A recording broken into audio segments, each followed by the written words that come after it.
$74,000. That was the exact cost of the bank's arrogance. They tossed the heavy wrench into a cheap cardboard box, labeled it Lot 47 Miscellaneous Scrap, sold it in 4 minutes for $310. The vice president in the $3,000 suit couldn't be bothered to inspect it. He had a 5 p.m. flight to Cancun. He didn't notice the rare cedar handle.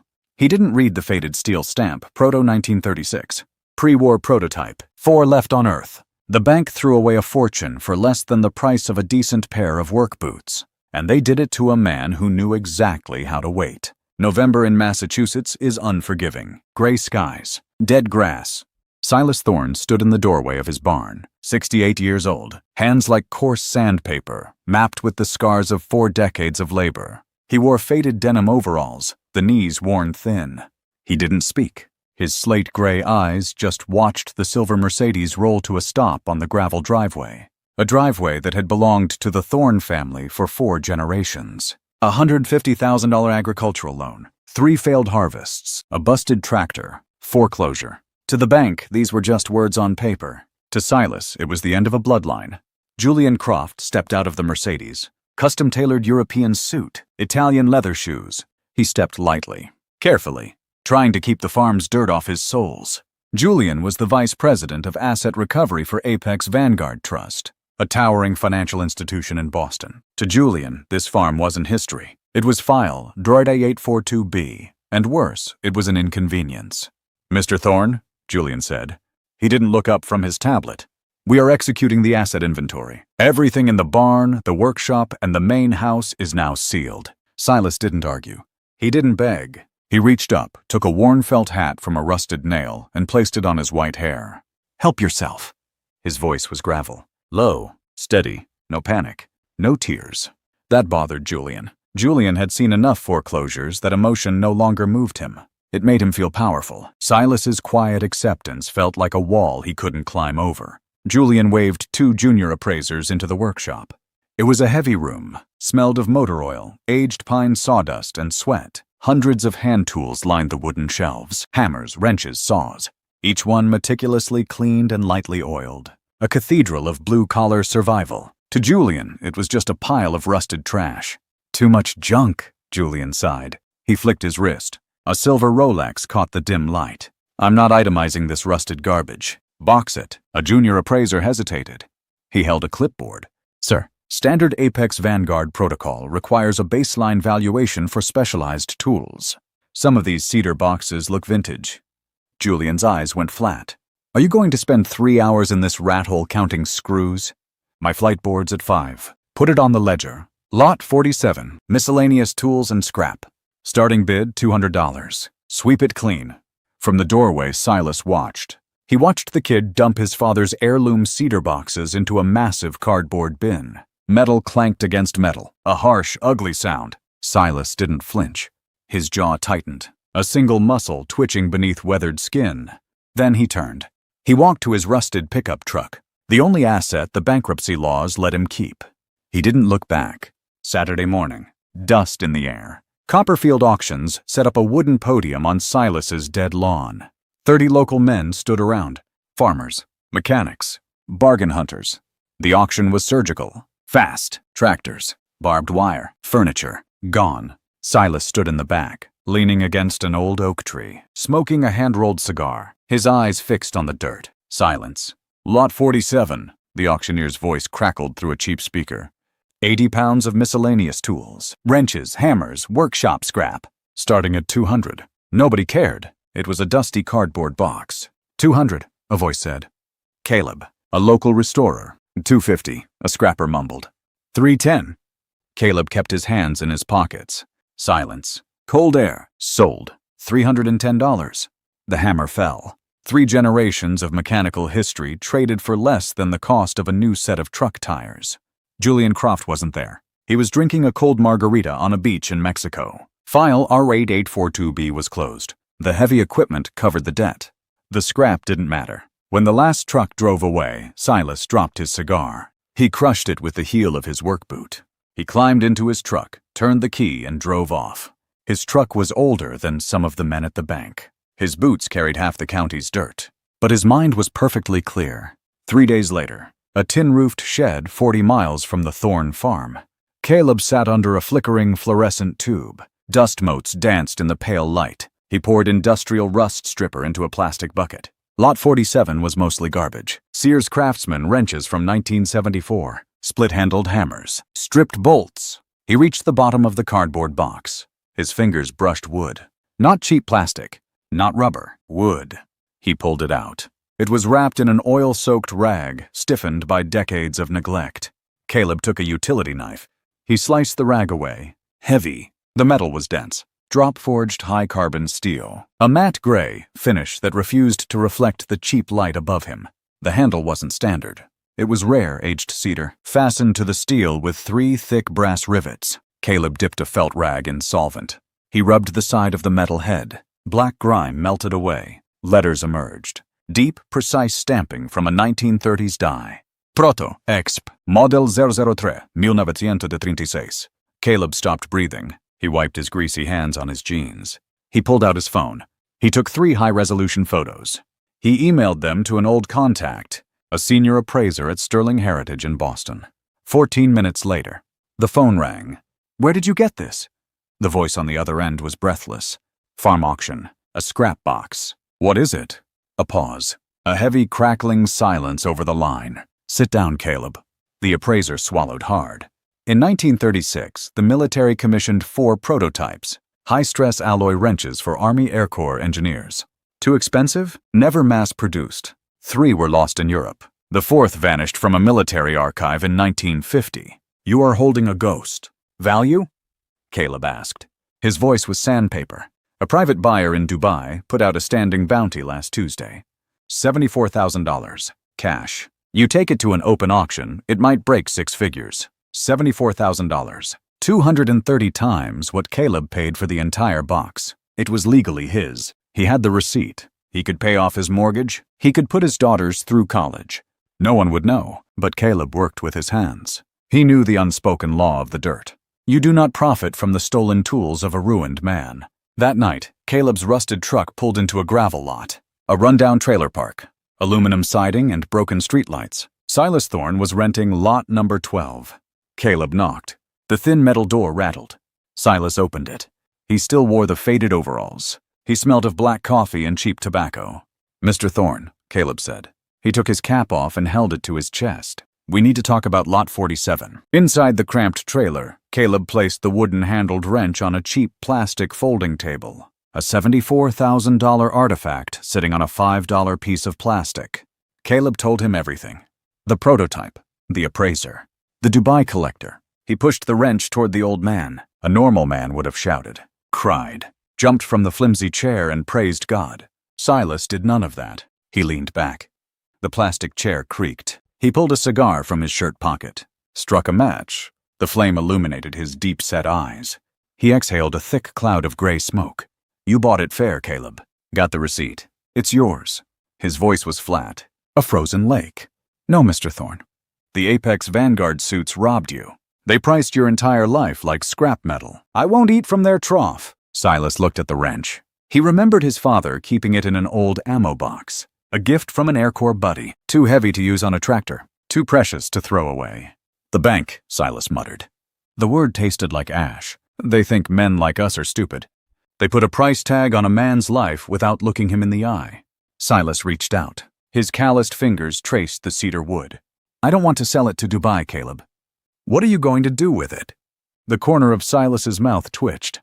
Not a smile. The cracking of a flintstone just before the spark. "I'm going to use it. I'm going to teach a man in a $3,000 suit a lesson in basic math." Harrison Cole was 72 years old.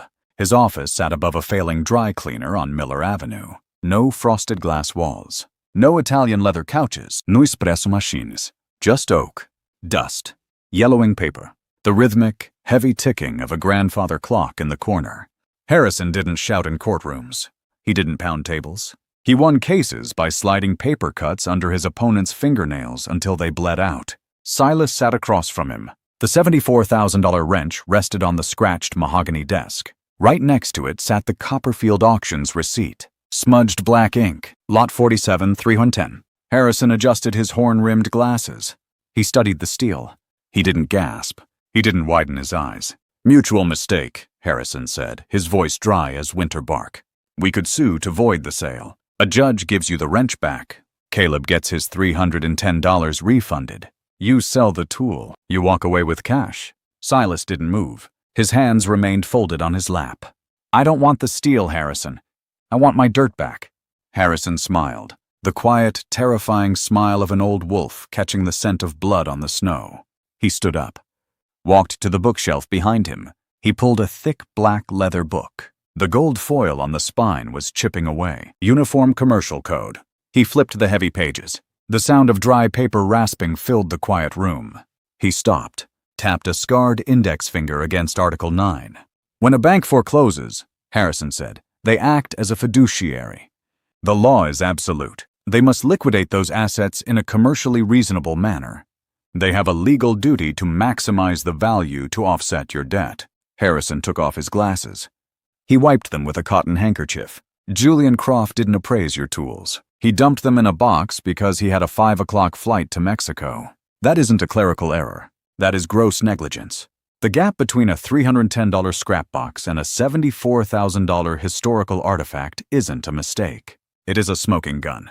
Silas looked out the dirty window, down at the cracked pavement of Miller Avenue. How much? Harrison asked. The value of the land, the house, the shop, the equipment they stole, Silas said. $210,000. Harrison closed the book. The thud echoed against the wood paneling like a judge's gavel. Let's go hunting. 42 floors above the streets of Boston. Apex Vanguard Trust. Floor-to-ceiling reflective glass. Julian Croft sat behind a pristine desk, sipping a $6 macchiato. His skin was still holding the bronze tan from Cancun. He had just been promoted to regional director.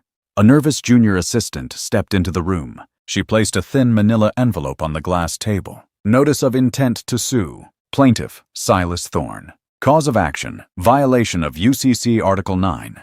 Julian picked it up. He read the first paragraph. He laughed, a sharp, hollow sound that bounced off the glass walls. He tossed the paper back onto the desk. A bankrupt dirt farmer and a strip mall lawyer want to teach me corporate finance. He pressed the silver button on his intercom. Legal. Send the Thorne anomaly a standard denial letter. Tell them all auction protocols were officially approved and executed to company standard. Don't waste billable hours on this. It's a dying dog barking at a train. Julian let go of the button. He went back to his coffee. He felt powerful, untouchable. He didn't know he had just poured the concrete over his own feet. By aggressively confirming that the auction inventory was an official company standard, the bank's legal team permanently locked all their exits. They couldn't claim it was a rogue mistake by a low-level employee. They put it in writing. It was corporate policy. 3 weeks later, a process server in a cheap windbreaker walked past the security desk at Apex Vanguard. He handed Julian Croft a thick manila folder. A su poena. Deposition. Mandatory appearance. The dying dog wasn't barking anymore. It was at the door. The conference room was white. Sterile. Blindingly bright. 44th floor of a neutral law firm in the heart of Boston. No windows, just 4 walls and the low electric hum of an expensive air filtration system. Julian Croft sat at the head of the table. He wore a 3-piece Xenia suit, charcoal gray, $3,000 of wool and silk. He sat with his legs crossed, leaning back. His fingers tapped a rhythmic beat on the glass tabletop. He looked at his watch. Across from him sat Silas Thorne. Silas wore his Sunday shirt. Plaid flannel, washed so many times the colors had bled into a soft, tired gray. His hands were folded on the table. Still, dead still. He looked like a statue carved from old oak. He didn't look at Julian. He looked through him. Harrison Cole sat next to Silas. He opened a beat-up leather briefcase. The hinge squeaked, a small, sharp sound in the quiet room. Mr. Croft, Harrison said. His voice was a dry rasp. You personally oversaw the liquidation of the Thorne estate on November 14th. Correct? I did, Julian said. He didn't look at the court reporter. He looked at the ceiling. It was a standard recovery. Efficient. Professional. Professional, Harrison repeated. He slid a piece of paper across the glass. This is the inventory ledger. Look at item 47. Julian barely glanced at it. Lot 47, miscellaneous scrap tools. Value, $300. What's your point, Harrison? We're here for an hour. My time is worth $500 every 15 minutes. I'm sure it is, Harrison said. He reached into his briefcase. He pulled out a thick folder. Sterling Heritage Appraisal Seal, bright red wax. He didn't hand it to Julian. He held it. In your rush to finish the inventory, Harrison continued, did you happen to notice a 1936 prototype wrench? Wood handle, experimental stamp. Julian's tapping fingers stopped. A 2-second pause. The room felt heavier. I don't recall every piece of rusted iron in that barn, Julian sneered. We sell by volume, not by the ounce. Commercially reasonable, Harrison whispered. He leaned forward.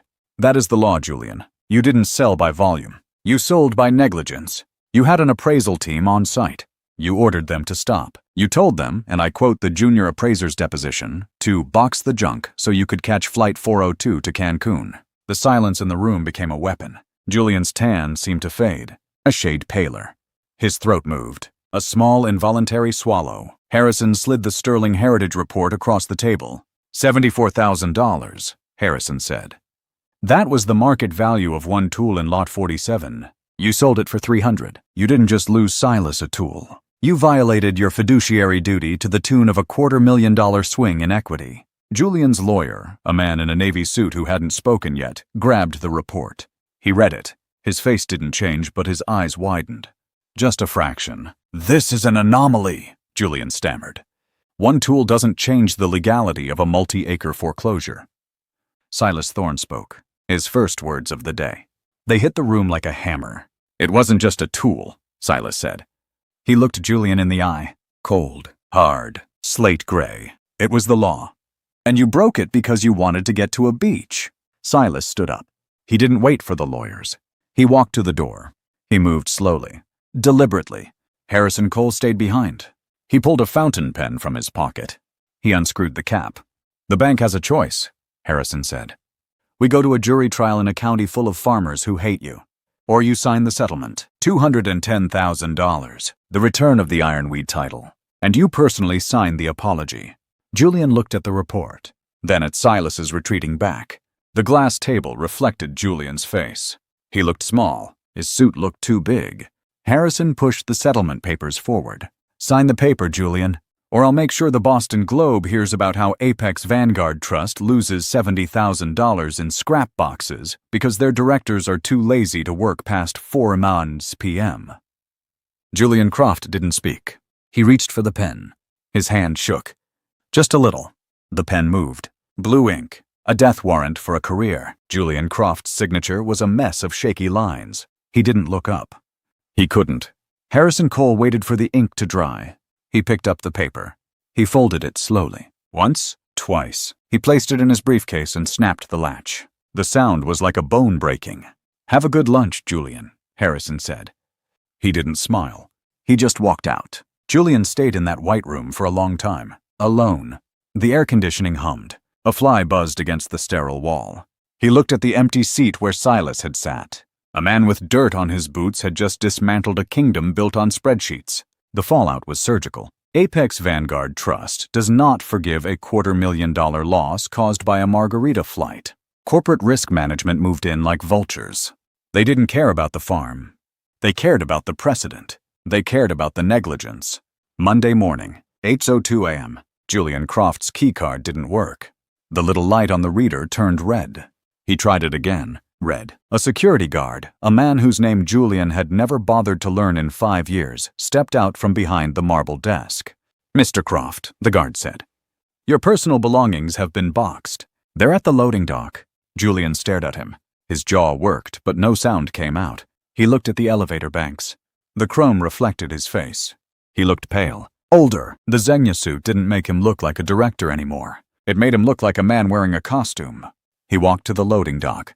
A single cardboard box sat on a wooden pallet. A photo of him on a yacht. A silver pen set. A leather-bound planner. He picked up the box. It was heavy, much heavier than Lot 47. He walked to the parking garage. He passed a junior associate he used to berate. The associate didn't look at him. He was already forgotten. Julian Croft was no longer a regional director. He was a liability, a footnote, a man who lost a farm to a wrench. 6 months later, April. Spring in Massachusetts is a slow awakening. The mud begins to harden. The first blades of green pushed through the gray remains of winter.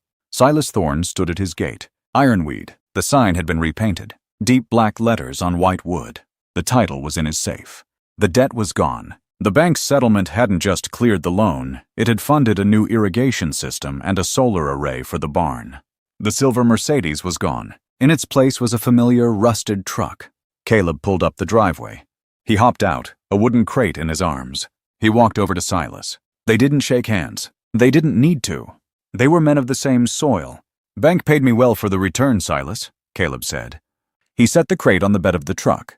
More than the Dubai guy offered. They wanted this thing buried.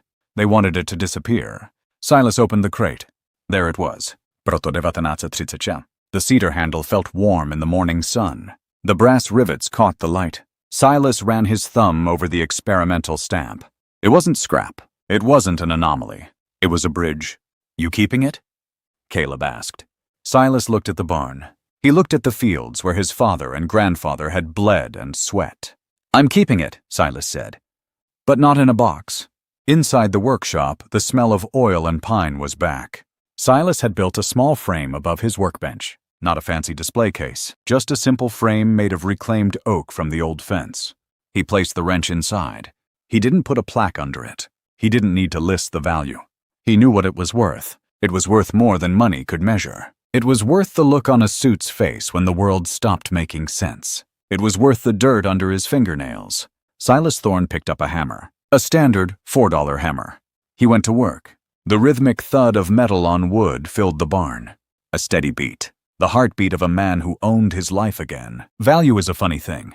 The world thinks value is a number on a screen, a price tag at an auction, a digit in a bank account. Julian Croft believed that. He believed it so hard he became blind. He saw a box of iron and saw zero. He saw an old man in overalls and saw a victim.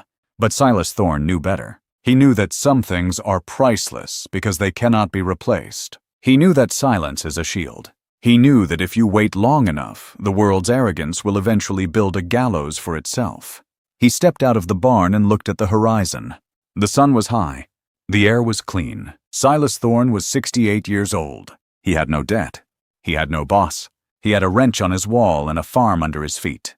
He was a king of the dirt, and he didn't have to say a single word to prove it. If you've ever felt like the world was trying to box you up and sell you for scrap, remember Silas. Remember that your value isn't decided by the person looking at the ledger. It's decided by the person holding the tools. Stay quiet, stay steady, and never ever let them see you sweat. If you want to hear more stories of the quiet men who took back what was theirs, hit the like button. Subscribe to the channel. Leave a comment below with the word Ironweed so I know you made it to the end. The suits think they've won. Let's show them they're wrong. Until next time.